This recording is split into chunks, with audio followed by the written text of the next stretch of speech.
everyone. This is Outnumbered. I'm Emily Campagno here with my co-host, Kayleigh McEnany. And also joining us today, Kennedy Saves the World podcast host Kennedy, Fox News contributor Tammy Bruce, and Fox and Friends weekend co-host Pete Hegseth. Now, Florida Governor Ron DeSantis and California Governor Gavin Newsom stood face to face in last night's great red versus blue state debate. Two of the nation's most outspoken governors joining Sean Hannity in Georgia. They duked it out on a wide range of key issues and gave almost completely opposite perspectives on many of them. From taxes to abortion, the border to President Biden's job performance. And after years of social media taunting, the two did not hold back when they finally squared off. So I was talking to a fella who had made the move from California to Florida, and he was telling me that Florida is much better governed, safer, better budget, lower taxes, all this stuff. And he was really happy with the quality of life. And then he paused and he said, by the way, I'm Gavin Newsom's father-in-law. So we do count Gavin's in-laws as some of the people that have fled California. I can handle it. I'm used to bullying. You're nothing but a bully. You're a bully. I understand that. Intimidating and humiliating people. But, California does have freedoms that some people don't, that other states don't. You have the freedom to defecate in public in California. You have the freedom to pitch a tent on Sunset Boulevard. You have the freedom to create a homeless encampment under a freeway and even light it on fire. There's one thing in closing that we have in common is neither of us will be the nominee for our party in 2024. We have to get real here. We have to understand that Biden is not a job. He has no business running for president. And, Gavin Newsom agrees with that. He won't say that. But that's why he's running his shadow campaign. Well, I will take Joe Biden at 100 versus Ron DeSantis any day of the week at any age. Kayleigh, it was an explosive evening, to be sure. 2 points that you said sort of stood out to you, 2 moments, was that in-law moment that we showed, and then Governor DeSantis holding up that open the books map of San Francisco just flooded with feces and saying this is what happens under Governor Newsom's watch. What were your thoughts on the whole thing? Yeah, 2 huge moments for Governor DeSantis among many. It's funny, you and I were texting about how exciting the debate was. What a great job by Sean Hannity to put up the facts like he did with the sourcing, CBP, Bureau of Labor and Statistics. You couldn't deny the facts, and Governor Newsom tried. This was a victory of conservatism over liberalism. And in press and communications, we would always ask ourselves, do we have a facts problem or do we have a messaging problem? When you're in press, you can't solve the facts problem. You can solve the messaging problem. But Gavin Newsom, the single best messenger in the Democrat Party, was unable to package the rotting pile of facts before him because California is in a state of failure. That being said, I still gave him a C. He still came across sharp. He still came across convincing to a certain segment of the population. I think he's waiting in the wings, if not trying to unseat Joe Biden very stealthily. So Gavin Newsom, watch out for him because he's coming, if not in 24, in 28. But a victory for conservatism, and what an effective moment when Sean Hannity, I think it's a model for the whole of the Republican Party, asked him repeatedly and did not let him back away. Do you want any restrictions on abortion in the 7th, 8th, or 9th month? These are full-term babies. Only 22% of America thinks there shouldn't be restrictions. He would not say there should be a single restriction on killing a full-term baby. Every Republican in America needs to watch that, needs to emulate that, and deploy that in races, because abortion is an Achilles heel, as we've seen in so many of these races across the country. Hegseth, and a lot are saying, however, that for as stinky as Newsom's policies have been, the rot that California has suffered, man, he's in a shiny package. And last night, a lot of people felt that he was delivering it in a very successful, effective way, and that Ron DeSantis, while having a practical approach and outlining exactly why his policies are successful, was diluted and didn't measure up to that shine, that star quality. How do you feel both of them were or were not successful in that messaging component, in the package component that many Americans might have been seeing for the first time? Well, that's the thing. He's a made-for-TV candidate, Gavin Newsom. I mean, you can tell he feels comfortable in his own skin in that context. And I think it was Kellyanne Conway that made the phrase alternate facts famous.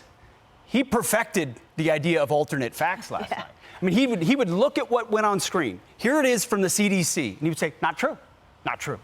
Well, these are the facts. Not true. Let me tell you what it is instead. So as a matter of substance, of course, Governor DeSantis was the victor last night.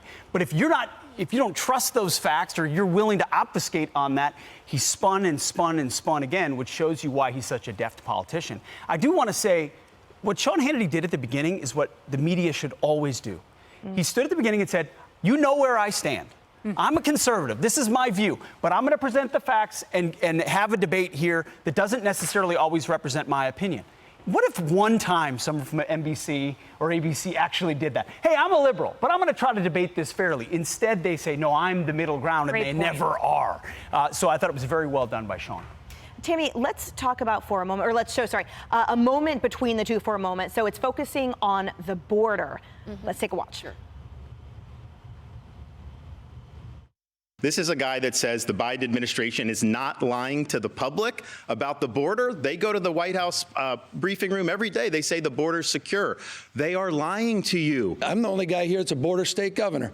You're trolling folks and trying to find migrants to play political games to try to get some news and attention so you can out-Trump Trump. Tammy, what say you? You know, once again, it's a word salad. He's very much like Kamala Harris, right? And this is what you have to be when the facts are against you. You've got, it's like a magic trick. You've got to distract people so they don't see what's really going on over under that cup. So he is Kamala Harris. This is what the Democrats offer people, which is a lot of noise, some sound. But at the same time, this is important when we're talking about facts.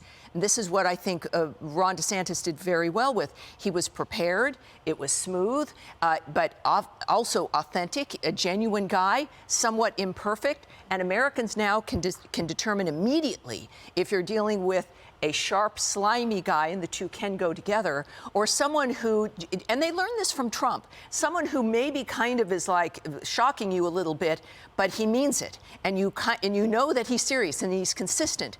This was valuable for certainly for DeSantis and for the Republicans to learn this, that it's not just about not being Gavin Newsom.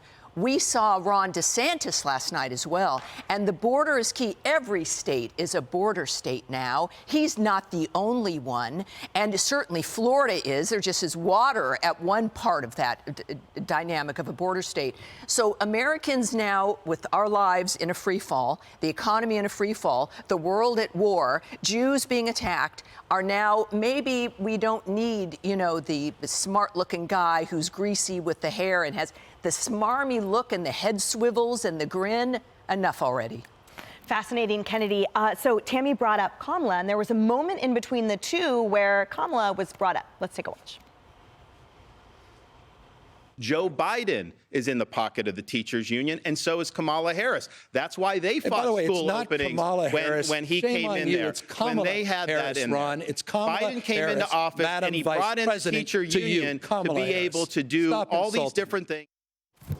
Kamala. Oh. Shame on you. It's like, shame on you for that. Like, the pronunciation of the vice president's first name is not top of mind for most Americans, but they are very curious to see what the relative COVID deaths were in California versus Florida. They were identical. They're very curious to see what the tax rates are in California versus Florida. They're higher in California. And to all of your points, Gavin Newsom was like, no, taxes are lower in California. That is a falsehood. That is one of the main reasons people leave. They pay too much in personal income taxes, sales taxes, and business taxes. They get taxed out of the state, not to mention the crime and everything else. But he was also confronted with crime statistics. And he said, yeah, you know, crime is lower now than it was in the 90s. And it's like, okay, take the deadliest period in California's history. Sure, anytime. How about compared to 2 years ago or 5 years ago? And obviously, the violent crime in that state is unsustainable. And, you know, he tried to flip it back to Gavin Newsom and say, in Orlando, you had a high murder rate. He's like, yeah, we fired the DA. You know, we fired DAs in troublesome parts of the state. But I hope people watching, especially people on the fence, I hope there were a lot of independents watching who saw that what Gavin Newsom offered, it was propaganda and it was lies. And this is the first time we've had a substantive debate between two national candidates post-COVID when we have all the data and all the information. Right. That is one of the things that made this so incredibly important, because this was a battle of philosophies. We didn't get that in 2020 because we didn't have enough space between COVID and reality. I think about and sort of worry about. Everything that Gavin Newsom said was a talking point that has been polished and shines gleamly and gleams shining. And I wonder if that will simply be amplified, however, because everything that everyone said was essentially about truth versus falsehood. And the reality is the mainstream media continues to perpetuate these falsehoods that he delivered in a really gleaming package. So I hope that the media picks up what's true and what's not from last night. Hey everyone, I'm Emily Compagno. Catch me and my co-hosts Harris Faulkner and Kayleigh McEnany on Outnumbered every weekday at 12 p.m. Eastern, or set your DVR. Also, don't forget to subscribe to the Fox News YouTube page for daily highlights.